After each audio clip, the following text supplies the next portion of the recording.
Welcome to the Why on Earth Community Podcast. I'm your host, Aaron William Perry, and today we're visiting with author Layth Matthews. Hi, Layth, how you doing? I'm fine. How are you doing, Aaron? Doing great, thanks. Layth Matthews is a Buddhist economist and author. After graduating from the University of Washington in economics, he attended the 1984 Vajradhatu Buddhist seminary. Layth is president of Rigden Financial Inc. and recently joined the faculty of College of New Caledonia in Prince George, British Columbia as an instructor of business administration. Layth asserts that a wealthy outlook is the first step and the fruition of genuine prosperity. He is convinced the best way to help this world spiritually and economically is to make friends with oneself at the atomic level. And the best way to do that is through the practice of sitting meditation. His book, The Four Noble Truths of Wealth, a Buddhist view of economic life, provides the foundation of a deeper form of prosperity, which cools the fires of materialism from the inside out. Layth, I'm so happy that we get the opportunity to visit today. And of course, we first met at a green faith, eco-faith conference in Boulder, I want to say maybe about 5 years ago, plus or minus. And it's just wonderful to connect with you again. And I'm really excited for the opportunity to share with our audience many of your ideas. And of course, your book, which I'm holding up here, which is a great read. I've actually read it twice now. And I think there are some very pithy nuggets of wisdom that folks will take away from your insights, some of which I have repeated probably hundreds of times in the last few years, Layth. So welcome. It's great to chat with you here. Great to be here, Aaron. So to dive in, what's going on here with your background that is both business and finance on the one hand, and Buddhism and meditation practice on the other? This seems to be a unique nexus and a wellspring for some very important insights. Describe to us what's happening here. Well, I started out with a somewhat idealistic perspective when I entered into university, and through family connections and otherwise, I simultaneously had an interest in meditation. And the combination was somehow intertwined right from the beginning. I think one of the things that was unusual for me was that I went to a school that was very free market oriented. The University of Washington has, a lot of professors from Chicago, and that tends to be Milton Friedman's school. So there's a lot of faith in, you could say, the liberty of economics or of human beings to sort of sort things out, in some kind of independent way. And on the other hand, you have Buddhism, which is kind of all about seeing through the illusion of dualistic thinking, you could say, or materialism. And my teacher, Chogyam Trungpa, who wrote a book called Cutting Through Spiritual Materialism, which really sort of nails it, just basically gave me a perspective on the whole thing that allowed me to explore prosperity from maybe a little bit less impoverished, or not impoverished, but desperate point of view, a little bit less, how should we say, what they call zero-sum point of view. Yeah, sort of like a scarcity orientation, right? Yeah, exactly. Yeah, beautiful. By the way, to make sure I don't forget to mention this, I want to cut right to it. One of the things you shared with me when we were chatting a few years ago is this idea of creating no false urgency. And it relates to these insights you have around really befriending ourselves, which I think is at the heart of your message in many respects. And yeah, this is the expression I have shared many dozens of times with different people over these last few years, and it's been one of the things I remind myself of frequently, especially in this day and age where we've got all of this social media, right? And sometimes when an email comes in, the feeling is, my gosh, I have to respond to that right away. And that sort of stress response, I think, ripples out into many other aspects of our work, our leisure, our family life, etc. And I thought maybe as a place to start, I could ask you about this idea of a false sense of urgency and how you came to that and how it relates to some of these other aspects you're sharing regarding business and finance and economics. Well, it's a good way into the topic for sure. I arrived at that, meme through the position I had. I was executive director of the Victoria Shambhala Center for a while. And, like all human organizations, there's a bit of politics surrounding different decisions and initiatives, and people's emotions get riled up. And so you do get those emails, those huffy emails, and sometimes they press your buttons and you want to respond right away. And one of the things I've learned over the years, and especially, in any type of leadership position, is sometimes the best approach is to just give something space. And if you think about even environmental situations, some of the issue is there's a sense of urgency, basically a perceived conflict between economic growth and environmental protection. And some of that has to do with timing. In fact, you could argue in some ways, all of it has to do with timing. And so there's some sense that we have to do this because our jobs are dependent on it.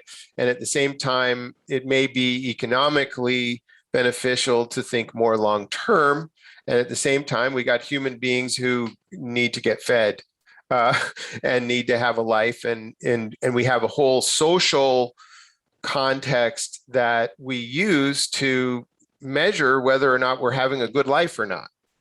And so that whole idea of false urgency it actually still points back to the original point that you made, which is that making friends with ourselves is not just a really pleasant thing to do.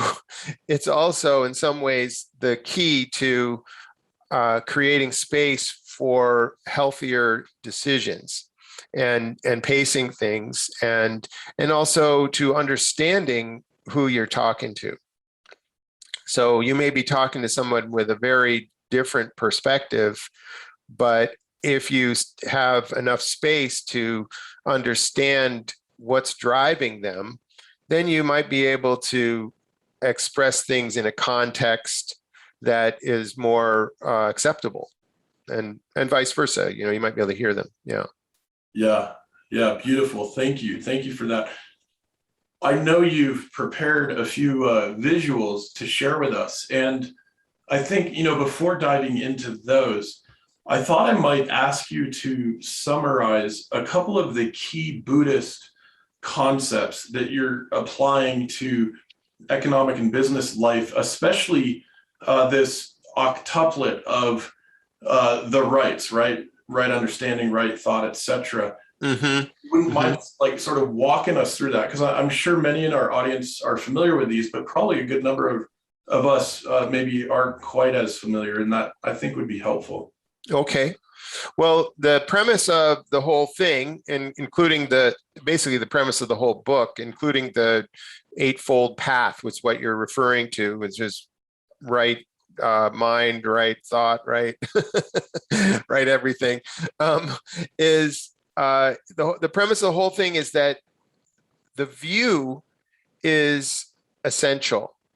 And so that quote that you made at the beginning, which was a wealthy outlook is both the first step and the fruition of genuine prosperity. It's essentially the same thing. It's the view that we have towards our life and the world in general that is the essential beginning for everything. So that pretty much narrows it down, or expresses it, encapsulates it. And so the Four Noble Truths of Wealth, it's all about the view. It's all about basically trying to loosen the knot of a materialistic outlook. And so by the time you get to the fourth noble truth, which is the Eightfold Path, essentially, there's a lot of different traditions present these things differently. It's really about kind of getting a little bit more practical about how you might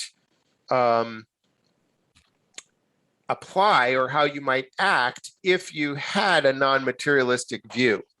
In other words, what would be important? What would be important for you if you had that kind of a view? So, and another example would be the paramitas, the six transcendent virtues, which would be generosity, patience, discipline, exertion. I know they're getting them out of order here. Meditative, insight, and penetrating insight, or you could say prajna, which we would call transcendent wisdom. And so a lot of times we think about generosity from the point of view of, oh, well, that's a virtue and it'd be good to be generous to other people, and but that can tend towards a dualistic perspective as well. You have to watch out for that, or you're giving without any expectation of something in return, which would be the definition of more genuine generosity. But the way I would see those kinds of things would be actually more like practice for how would somebody who was complete, or somebody who had transcended materialism, operate in the world. So generosity and patience, these things would happen naturally. You just imagine, what would it be like if you had nothing to prove? What would it be like? How would you act if generosity would be just sort of a natural expression of basically someone who had transcended ego? That's how you would. So you're sort of fake it till you make it, in a way.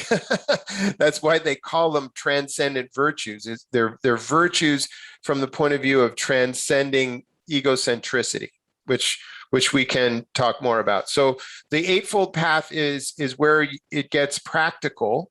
And so we start talking about right speech, where you're talking about overcoming gossip and sort of filling up space. But we could spend the whole time going through them.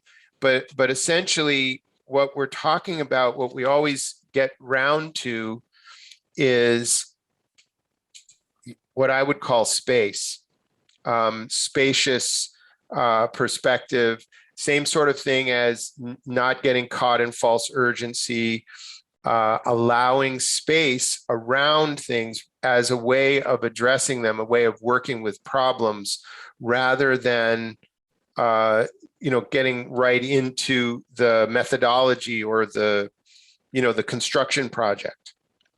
And actually, I one of my friends put out a little blog post, something about grief the other day. It was fascinating. What she said was, because she'd lost her husband many years ago in a tragic car accident. And she said, grief is like this ball inside of a jar, of your life. And you keep waiting over time for this ball to get smaller. And she says, it doesn't get smaller. You still have that grief. You're going to have that grief with you.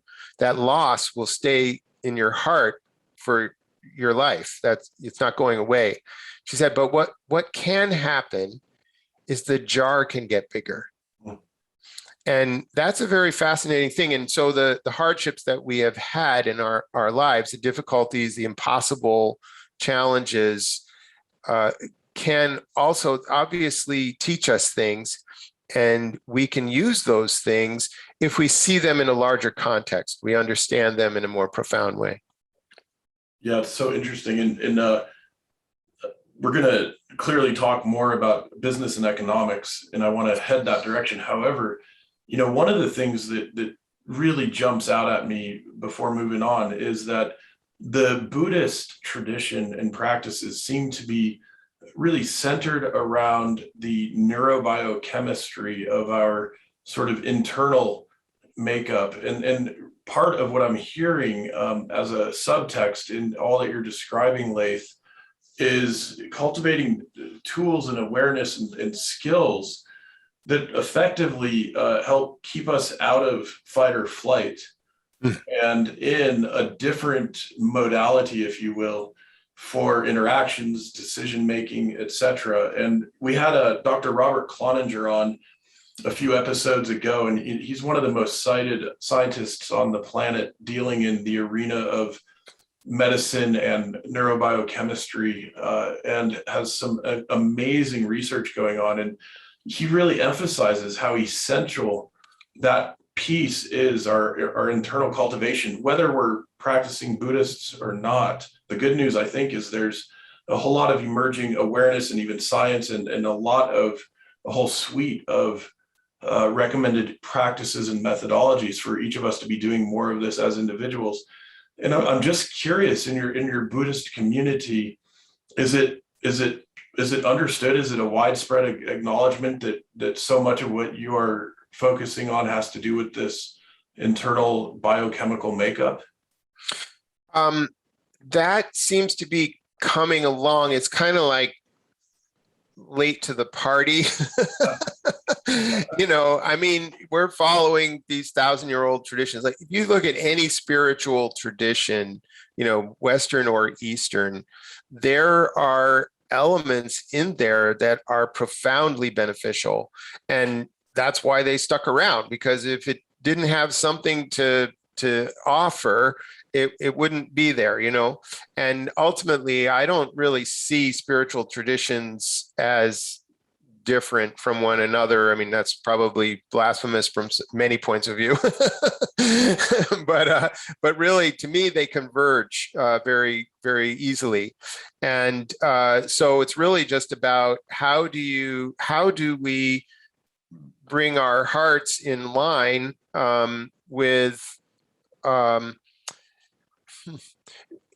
in a way that we can actually bring out into the world with us. So I guess to answer your question more directly, the focus on view is essential. The view of what you're doing, like even when you sit down to meditate, if you can easily sit down to meditate in a materialistic point of view where you're looking for a particular outcome, and that's an obstacle. The view of meditation is that it's actually already there. That's the Buddhist way of seeing it, is that there's all this to be discovered, insight, energy, wisdom that basically arises naturally from an open space. And when I say open space, and I keep talking about space, I'm talking about psychological space for sure. And you can feel that experientially. So it's not scientific. So a neuroscientist is going to approach it much more systematically and be careful about what they say. They're not going to claim things that they don't have some data to back up or, good reason for their hypothesis. But the meditation community has a lot of experiential knowledge, participant observation, if you will, and you just follow your intuition as you go, and you can actually feel it. So the idea is that with meditation is you're not particularly trying to get to this ultimate state of relaxation, and then you start evaluating yourself whether or not you're relaxed after you meditated. It's really more like making friends with yourself. It means you're going to be still a little bit. And the reason you're going to be still is because that's what gives you a chance to witness how your mind works. And it introduces some space into the situation because it's a little bit less stimulus. and therefore it opens up some space, and then some insights come there. You get a lot of glimpses, but again, you don't want to be taking it from a point of view of ambition or a particular outcome. You're just really trying to connect with the potential of your humanity. Yep. Wow, that is so beautiful. Good to pause and let that sink in a bit. Well, if you don't do that, if you don't make the effort or somehow find a way to feel complete, to make some relationship with who you are and where you are, and respect that actually as legitimate, what happens is you spend your life constantly trying to improve. And okay, within our relative world, there's ways to win the game of life if you want to think of it externally, like, what school did you go to? How much money did you have at the end? What kind of car do you drive? Blah, blah, blah. And, great. That doesn't, negate, luxury goods, but it's also, quickly reveals itself, if you allow yourself to really look at it, as just stuff, or credentials. And the credentials really, life is a limited time offer.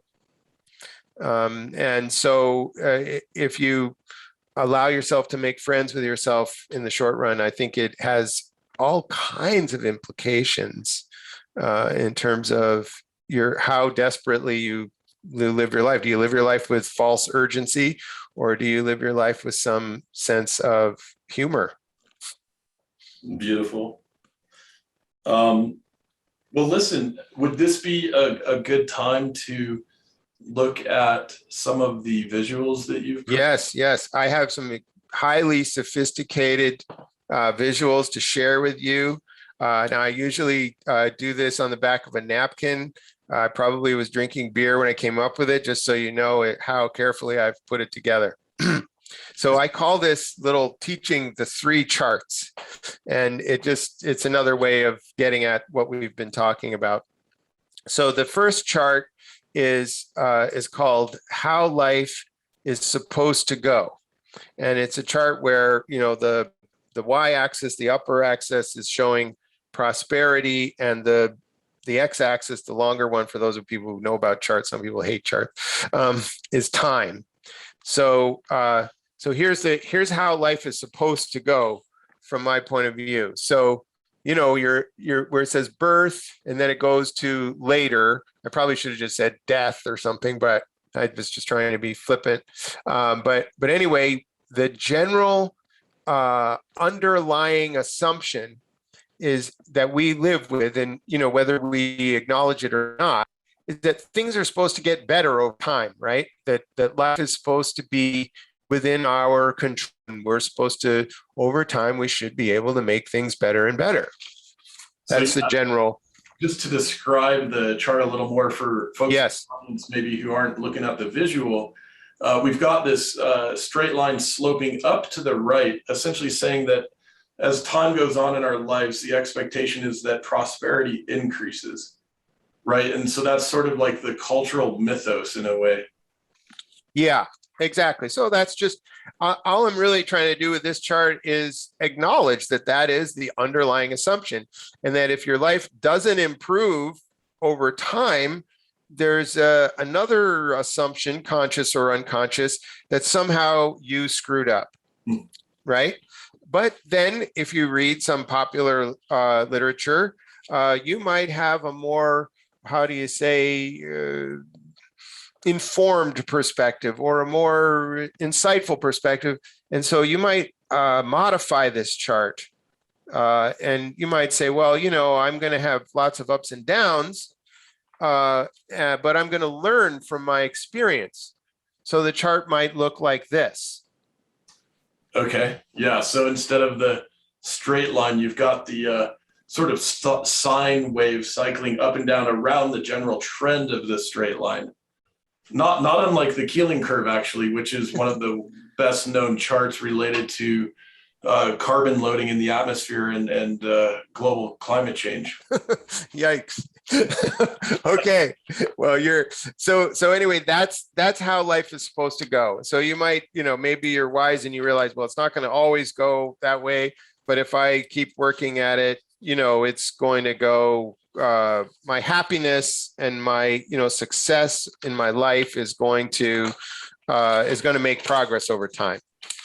But so now you have to remember that we are, of course, we're watching this podcast for the most part are in the wealthiest part of the world, amongst probably the wealthiest people in our part of the world, perhaps. But this is a chart that I call How Life Really Goes, which is much more like this. Now, honestly, it's not entirely true. So this, you can describe it if you want, Aaron. I'm going to add one more line to it in a second.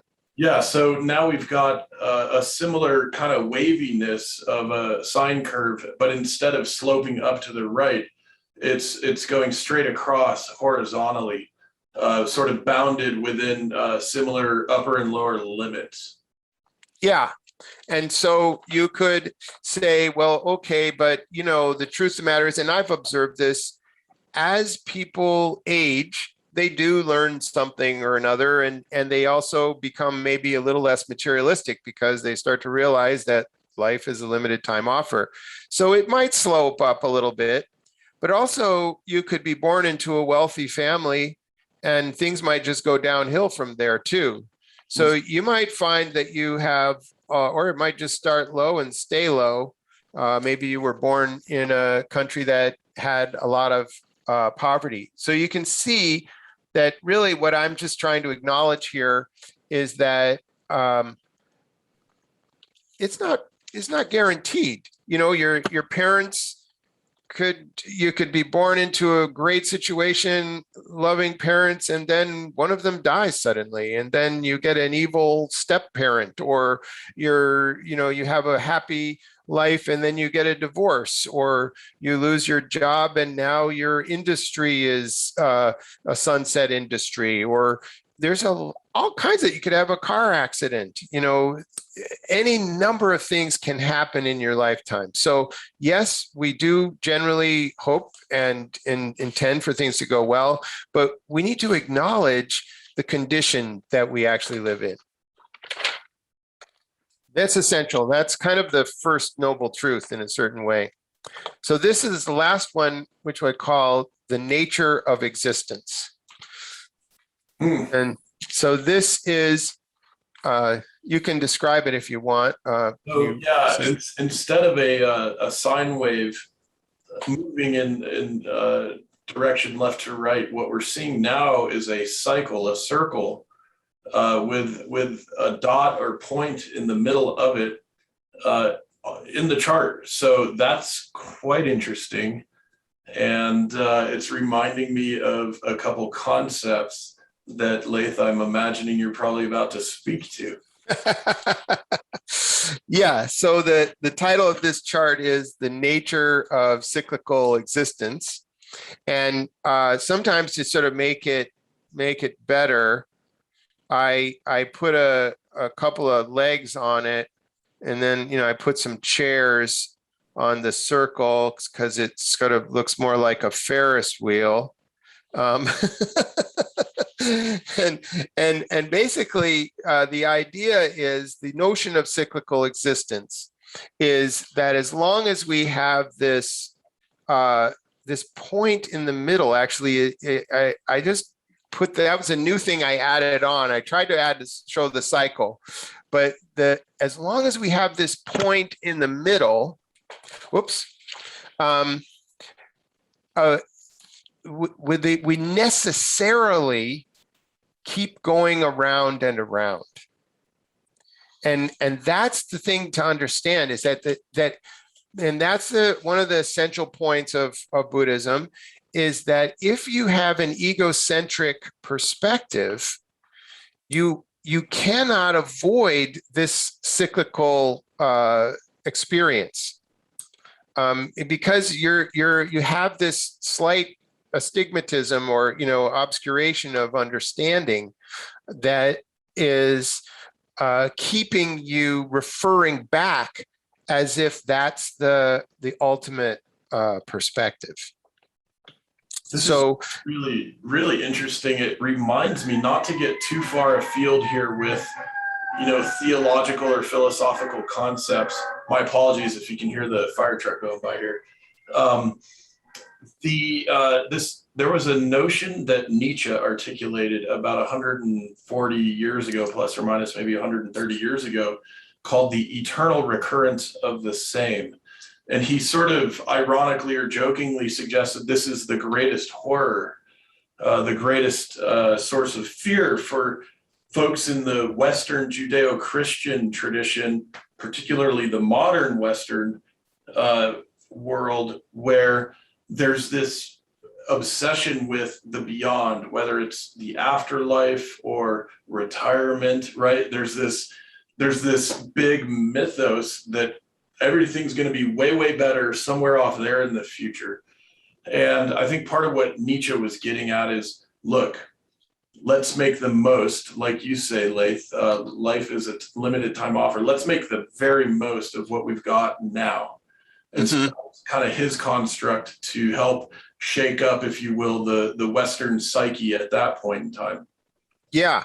Well, I think that understanding that sort of necessary relationship of egocentricity and the ups and downs of life is really valuable because everything is always evaluated from the point of view of me.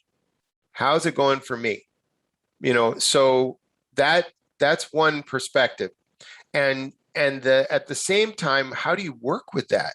Like, if that's really the situation, how do you work with that? So Buddhism offers two different ways to approach that.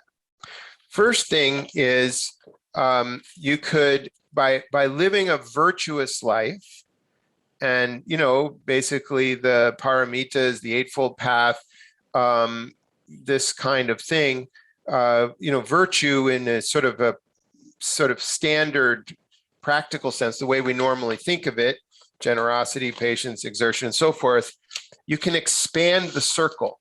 So here you can see there's another circle going round. And so what that does, that sort of following a virtuous life and respecting others and being kind and so forth, ultimately that creates a karmic situation that is perhaps potentially more peaceful, more generous, more leisure, more opportunity for spiritual insight. Okay, so then the next question is, well, what's spiritual insight? What do you mean by that? Like, what am I trying to get? Right. So the biggest thing is that you actually grok this. that you actually say, okay, it's cyclical existence, and right now I'm at the top of the Ferris wheel. You might as well take in the view, right? You might as well enjoy yourself where you are, and at the same time, when you come around to the bottom of the Ferris wheel, you have a different way of looking at that too. So you're like, if you're going through the realm, there's different ways of explaining, but like the 6 realms. And if you find yourself at some point in the hell realm, but you're looking around and you're thinking like, whoa, this is the hell realm. Well, the hell realm is a place where, everybody's angry and it's easy to create negative repercussions. And you're just in this fight or flight zone. But if you're in the hell realm, and you're in the hell realm, are you really in the hell realm? So you don't actually get off the wheel. A lot of times people are thinking from a spiritual point of view, like, I'm practicing so I can get out of cyclical existence. But I don't think you actually do get out of cyclical existence, even if you practice and you are enlightened. I think what happens is you sort of transcend it, or you become, you experience it differently, because you understand this is the nature of having a body, of being on earth and being in relation to others and so forth. And so you might so those virtues that we were talking about, generosity, patience, exertion, all that stuff actually comes forth naturally. Because you're not caught up in trying to basically the ultimate defense and expansion of me. Your insights and the wisdom you're sharing, Layth, I just want to remind folks that they can check out your book, The Four Noble Truths of Wealth. And we will provide a link to the Amazon resource where folks can pick that up easily. It's reminding me also of a couple of my other favorite Buddhist authors, and I'm thinking of both Pema Chodron and Thich Nhat Hanh, and they both have also a very beautiful way of inviting us into the practice of being increasingly kind and gentle with our own selves internally, while we're also developing this kind of awareness you're speaking to that allows us perhaps to go through the tougher, rockier parts of the journey with, it's not so much necessarily detachment, but awareness that that's not going to last forever either, right? Yeah. That's also temporary. So yeah, I'm really encouraging folks to check out your book, in part because there are a number of these super pithy aphorisms, really, and I would like to read a handful of them before we sign off, just to give folks a flavor. And if folks are thinking of diving even more deeply into some other authors on these topics, I do highly recommend Pema Chodron and Thich Nhat Hanh, and those, along with your book, Layth, have been hugely impactful for me these past 5 years in particular, especially after going through a couple of pretty tough personal rough patches in that time frame. Yeah.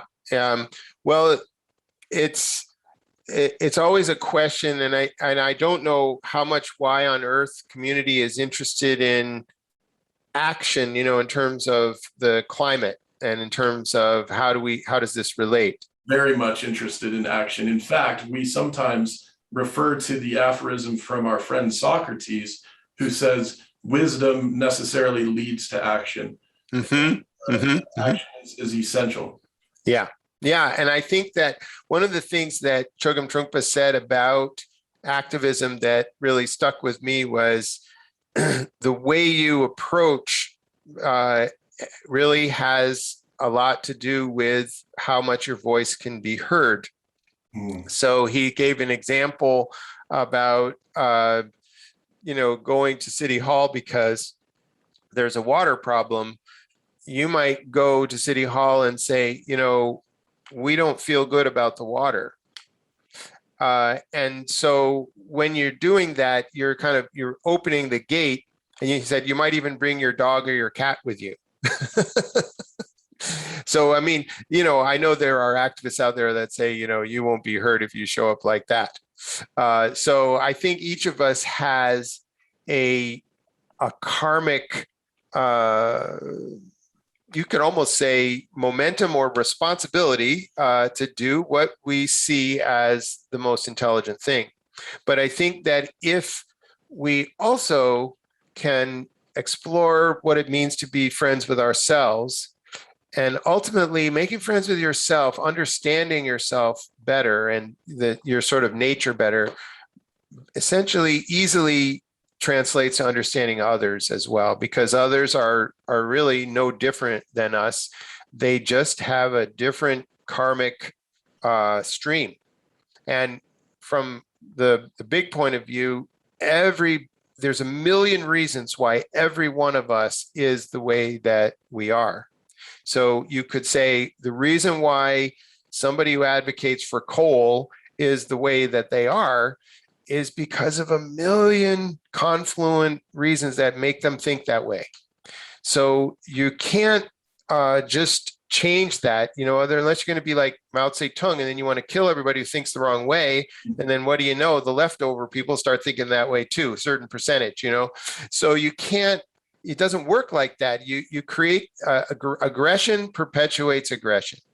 So if you can take a more transcendent view, a more spacious view, what happens is you see opportunities to be more effective. So I'll give you the example. If you're on the stage in the theater and then somebody yells, "Fire!" and all of a sudden, there's a fire in the theater and the theater's packed and there's two pathways out of the theater that you can see, and they're packed with people. There's no way out, right? But if you have a little bit more space, your perspective might be a little bit more like this. And now you can see, okay, there's those two ways out. There's two ways out over here. And oh, by the way, there's a fire extinguisher, which you didn't see before because you were so focused on those two. How are you going to climb over everybody and get yourself out? Yeah, interesting analogy.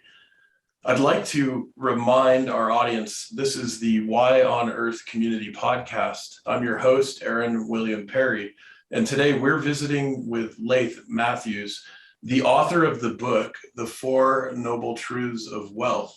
We'll provide a link to Amazon where you can get the book if you're interested, and also a link to the Facebook resource, The Four Noble Truths of Wealth, where you can connect in a little more with Layth's content. And I want to be sure to thank our sponsors and partners who help make our podcast series possible, along with the other community mobilization, education, stewardship, and regeneration work that we're all doing together.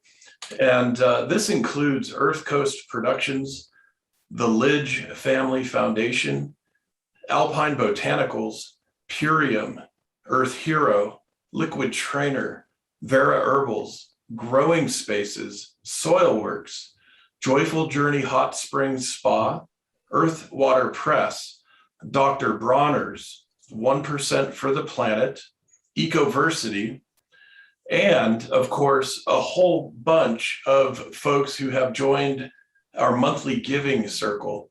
And if you haven't yet joined and you would like to, you can go to whyonearth.org/support and set up a donation at any level that works well for you. If you'd like to give at the $33, $55, or $77 levels, we will send you 1, 2, or 3 jars of the Waylay Waters hemp-infused aromatherapy soaking salts each month as a thank you for your support.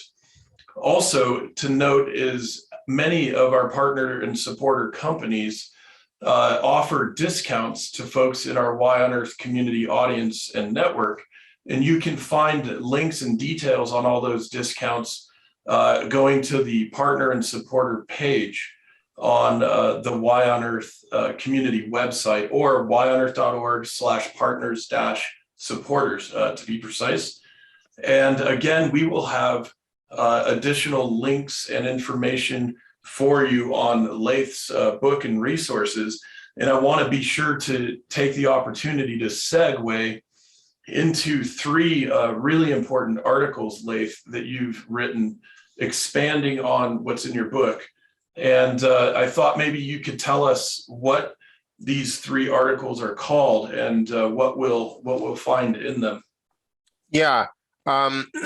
Well, there's the 3 articles are Buddhist Economics 090.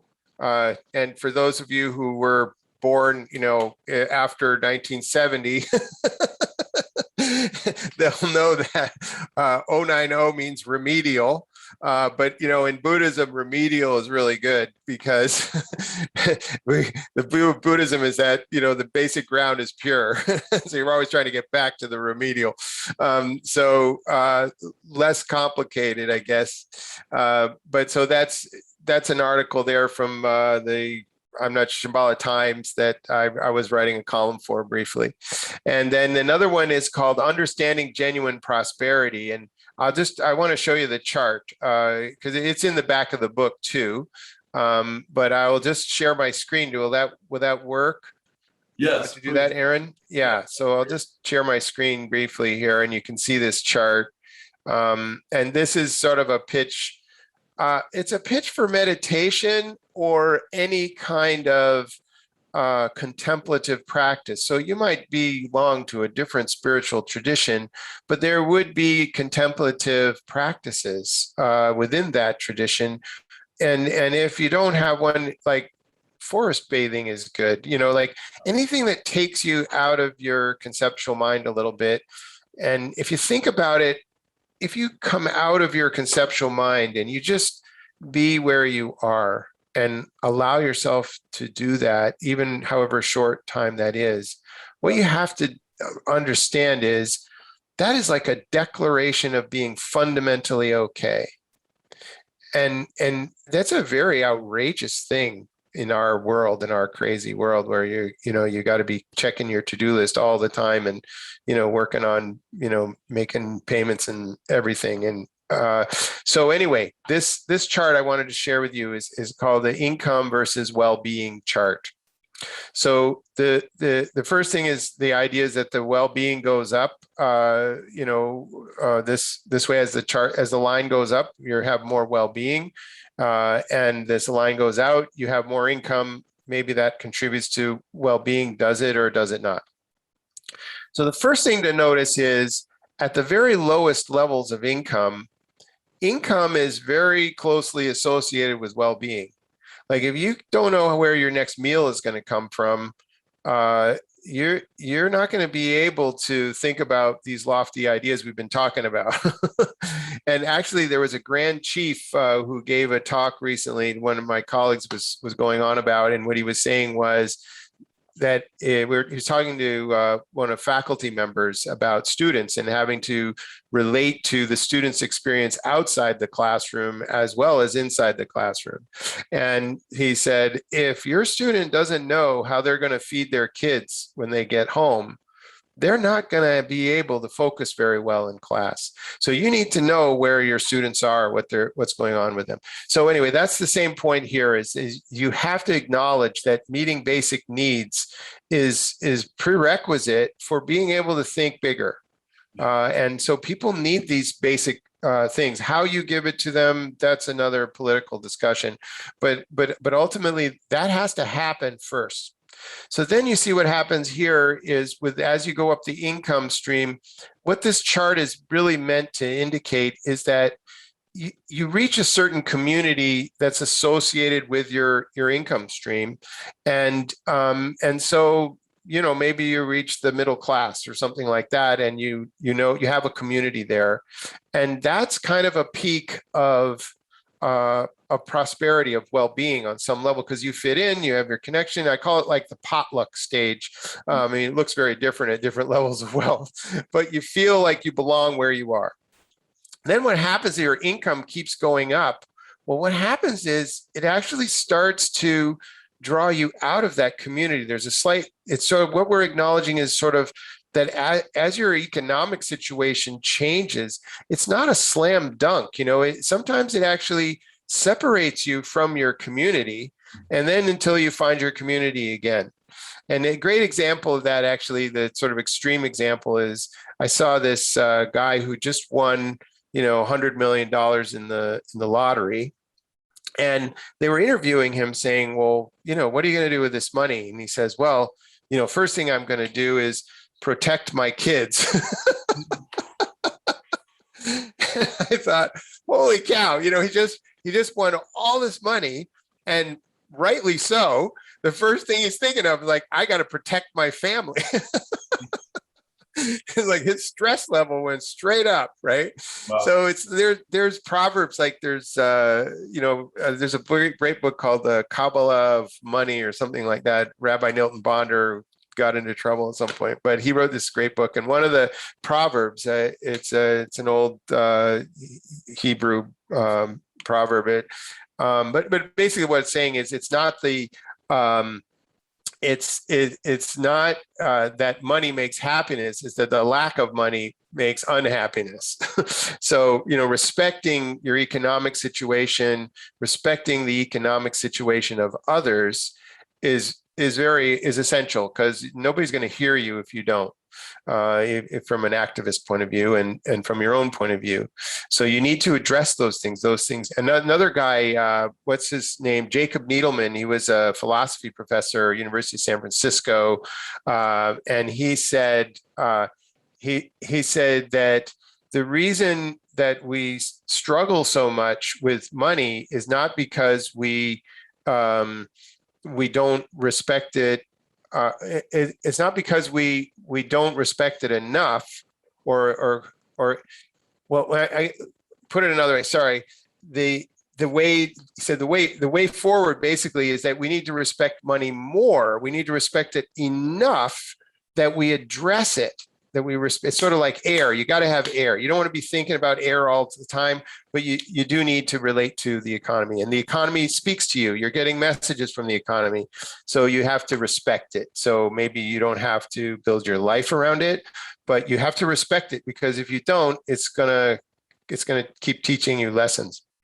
So this chart then shows you with meditation. So you could translate that to contemplative practice.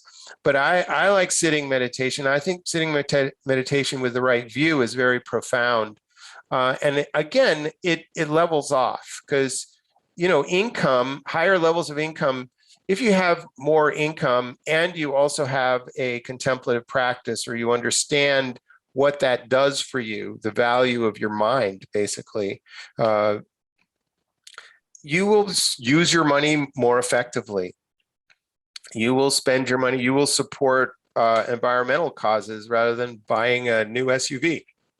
There'll be all kinds of ways that you will use your money that is more harmonious. And so you might reach a higher level of well-being. That's my thesis. We'll wait for somebody at Harvard to do some research and prove me wrong. But until then, this is where... Yeah, well, that might happen. So it's I think some research out there that corresponds pretty well with all of this right here. Exactly. I agree. The research does seem to generally support this. So this has been my experience. And again, income at some point, there's diminishing returns. How much income you need, I think ultimately, in the absolute sense, you could be liberated eating one sesame seed a day, but, in practical reality in the world we live in, there are certain things that we need to address. And what these levels of income are, well, just depends on what study you're reading. But, this is just a general relationship. Sure. Okay. So then the next one that I want to share with you, I think I can just do this. Can you see the different chart? Yes. Yeah, and people will understand this in the environmental community. So this is a sort of a thesis that I have, and this is not particularly Buddhist necessarily, but it is a thesis that I have about the view, the guiding star that we need to change the world, basically to change the world in a meaningful way going forward. And it's a simplistic way of stating it, but I think the guiding star, or one guiding star for us that would transform everything, is if we all shared the same guiding star of open migration. And here's the logic. The logic is, if we agree in open migration and people can live wherever they want, and first of all, we have it forces us to address things in a much more holistic way. And it forces us to consider the conditions that our brothers and sisters are experiencing in distant lands. And so we either want to improve things over there, or we want to accommodate them over here. And I think that that's really, some people would say that's a scary idea. So again, I'm talking about this as a guiding star. You can see all kinds of problems with this if you throw open the gates, or you don't respect borders, or you don't use the border as a way of almost encouraging certain things. So I'm not saying, therefore there's a simple solution, just, remove international borders. But I am saying that if we had that as being the ideal, and we said, we're working towards this, we're all going to live in one world, and all you people who are struggling to make a living in the Amazon, we can help you find a living here. And we're going to make it a national park now. And because everybody needs that forest, because if you don't address their circumstances, they're going to build houses. So anyway, this is but also what you see in this chart is that there's a cyclicality. So if we say ambivalent isolationism, which is also known as business as usual, you can see that if we make, like, if you look at what I wrote, I did this when there was a lot of migration to Europe. And what you are seeing if you look, let's look at the open migration chart. The first thing that happens is you have a negative, right? Because all of a sudden you got to accommodate all these people, right? But if you look at the economy of especially the developed nations, which have aging demographics, all those economies, those countries that took in a lot of refugees, that took in a lot of young people who were economic migrants or whatever, their economies will actually be more sustainable. If you have an economy with a bunch of people aging out, it's not good for the long-term economy. One of my economics profs told me once, there has never been an economy that grew with a shrinking population. And so we have that in spades in the developing world. So we have to change the way we operate. And I think some of that is happening. So we look at the blue line. So what happens is we ignore the environment, we ignore migration, we build walls around our kingdoms. And what happens is we become more and more precious inside of our walls. And so it rationalizes the aggression that we send towards the outsiders because we've walled them out. And so we get more protected here, and you can see how the virus could make us, move down that road. But it also has ups and then downs, and ups and then downs. So we get protected for a while, but then we can't figure out why, things aren't growing. Why we have a more depressing experience. And this chart is probably optimistic in terms of where the environment's going. Yeah. So anyway, that's what that article's about. And so I want to, if people are interested, they can explore that. Yeah, thank you so much. And Layth, you're clearly touching on some very big topics. And, I love it. I love it. I got to interject two quick things, just sort of as the host of the discussion. One, you mentioned forest bathing, and I'm sure some of our audience are familiar with this idea of Shinrin Yoku, the practice. So that comes from the Japanese tradition, and it's a very deliberate practice, and one that I hope many of us experience regularly, where we go into a forested area or even a park, if that's what's available, and just kind of sit in one spot for a while. Sometimes it's hours, and notice everything going on right around you, whether it's the ants moving around, the gentle breezes, the bird song, etc. It really helps us open up to all the magnificence and complexity of the living biosphere. And also there's plenty of science out now showing how doing so has a variety of ways of improving our neurobiochemistry. And then the other thing, I have to throw this out there. You used the term grok earlier, one of my faves, and I'm sure some of our audience have heard this term. I believe it was coined by Robert Heinlein in his science fiction piece called Stranger in a Strange Land. And the idea is to really understand something, to deeply and comprehensively understand something. I think that's my working definition anyhow. So I kind of wanted to, throw those two out there, Layth, just to help in case the audience has been left wondering what a couple of these terms might mean.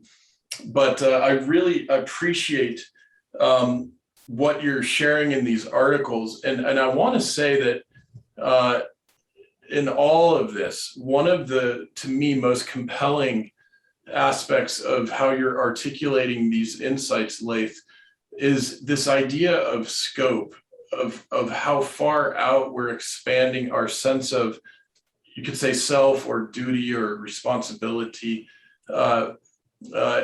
vis-a-vis our shared global home and our entire human family, all us brothers and sisters living on this planet.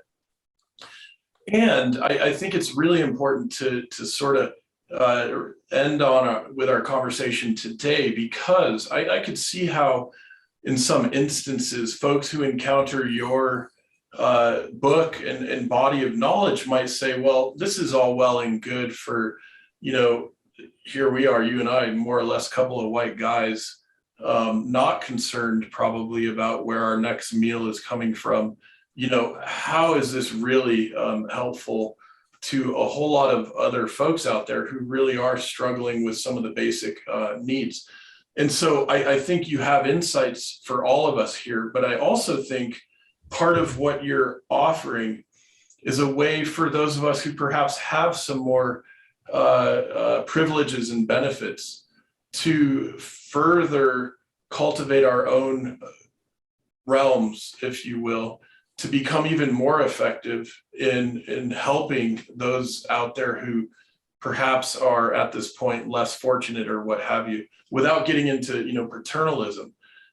So I really want, knowing we've got a very diverse audience and folks working on a whole number of issues around the world in our Why on Earth community network, I really want to acknowledge that. And I'm curious how you respond if and when you might get that kind of, sort of question, or maybe even a little pushback at times. Well, okay, there's two things. One time when I was giving a book talk in Victoria, somebody stood up and said, why don't all the people who live on Beach Drive, which is this, opulent part of town on the ocean, why don't they all sell their houses, and then, we could pay for everything, and, we could lift people out of poverty, etc. But it's clearly, especially in Victoria, actually Victoria is a very altruistic town. Like, people really want the best. They're all, they're good-natured people. And what you understand, I mean, I've been involved in finance and working with money and focused on money way too much most of my life. And what you understand is that money is very ephemeral. And if you're money is just a resource. It's like water or, whatever, metal. And it's good for some things. It's just not good for everything. And it's very ephemeral. It doesn't last. It's very quick. And so that's why the psychology is so essential. If we don't have the right psychology, you could force, let's say that tomorrow you could force everybody into an eco-friendly lifestyle. But if they didn't have the view, how long do you think it would take for the world to get mucked up again? And I think that's one thing I'd like to say is that, we focus on technological solutions, which is great. I'm so great to see the system finally ironing out some things for sustainable energy. But at the same time, if we don't have a view of citizenship, then we're not really addressing the core problem. And so that's really the thing. Like, if we focus on enforcement and we don't focus on citizenship, that's the problem. It's like almost if you're successful with enforcement, it's almost worse in some way because you've stopped focusing on the root cause, which is that we're not taking care of citizenship. We're not explaining to people, we're not educating people to understand that there's this bigger perspective. And that's the economics of a global self-interest. If you read that article, more than that chart, the point is that self-interest isn't the problem. The problem is that we think too small. The problem with the corporation is a great example.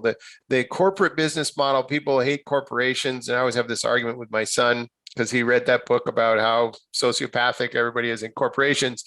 Great. But the thing is, the research has shown that corporations also lifted a whole bunch of people out of poverty. Never mind that they've also eaten up the planet. But the point is, the reason why the corporate model is so effective is not because it thinks too small. Well, let me put it another way. It's not because it's so selfish. It actually expands ownership. It actually distributes wealth. And there's research that will back me up way back.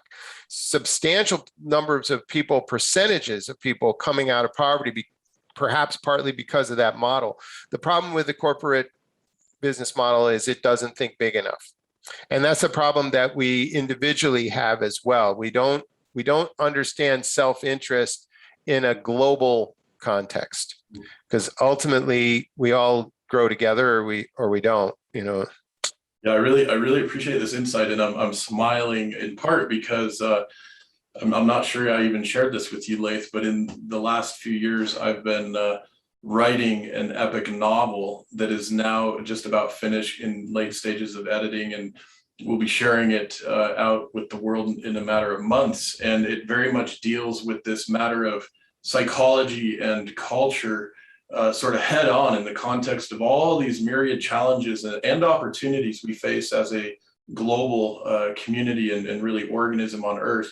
And so, yeah, I'm very happy to hear you speaking to this and appreciate it. And I want to just take the opportunity to, as I mentioned, read a few of these wonderful aphorisms in your book. And here's one I just opened to. Ironically, the most common goal of working people is retiring, right? And I'm just, you know, you couldn't help but wonder if it was because retirement was a meaningless vacuum versus the fulfilling engagement their working lives had offered. Who knew, right? I'm just randomly opening to some of these. Egotistical fixations crowd out fresh ideas that might be better for others and for oneself in the long run. It is relaxing with the holes in one's identity that creates a tremendous space for humor, curiosity, and compassion. And that one's great because it's got some of these keywords you've already mentioned, the space, the humor, and compassion, of course, is so central to the Buddhist framework and such a big part of the work that we do from the inside out here at the Why on Earth community. And here's one more just to drive the point home about all that you've been sharing. We are constantly seeking external solutions to internal problems, right? And I think very much some of the wisdom coming through your work, Layth, is that one of our great opportunities is this inside out approach to our work in the world, our responsibilities as individuals, as parents, as community members, and our ability to help in the great effort of regeneration and cultural evolution and enhancing health and well-being in whatever ways we're being called to do so. Hallelujah. Yeah, you know, one of the things that I often will say that generates some controversy, but I think it's only because people don't understand it, is, and this is something my teacher would say indirectly, not quite as bluntly as I do, but you just have to cheer up. If we just cheer up ourselves, if you think about what it is to cheer up. So when you say cheer up, that doesn't mean be happy and be ignorant. It means, you know, wake up but don't assume the worst. And you have to understand that you are an example. We're all an example for each other. And cheering up is like that declaration we were talking about of a fundamental okayness. And you can just cheer up, and you might say, oh, there should be a reason to cheer up. Not necessarily. You're a human being. You have perception, and perception is rich. And if you don't think it's rich, then you're not looking close enough. You just need to you can take one step back and you will see. Ultimately, and that's one of the premises in the book that I should end on, which is that perception is ultimately what wealth boils down to. So if you think about how you should manage your money, how we should manage the economy, how we should support each other, ultimately our goal should be maximum perception, because perception leads to wisdom, leads to compassion, leads to peace. So beautiful and so pithy. I'm writing it down just so I have it for the show notes, because this is such a beautiful summation. There, got it. Perception to wisdom, to compassion, to peace. Layth, thank you so much for visiting with me today. And I'm so overjoyed we get to share this conversation with our audience. Always a pleasure, Aaron. We'll look forward to talking soon. And for now, I'll just say goodbye to you. Bye, everybody. The Why on Earth Community Stewardship and Sustainability podcast series is hosted by Aaron William Perry, author, thought leader, and executive consultant. The podcast and video recordings are made possible by the generous support of people like you. To sign up as a daily, weekly, or monthly supporter, please visit whyonearth.org/support. Support packages start at just $1 per month. The podcast series is also sponsored by several corporate and organization sponsors. You can get discounts on their products and services using the code WHYONEARTH, all one word with a Y.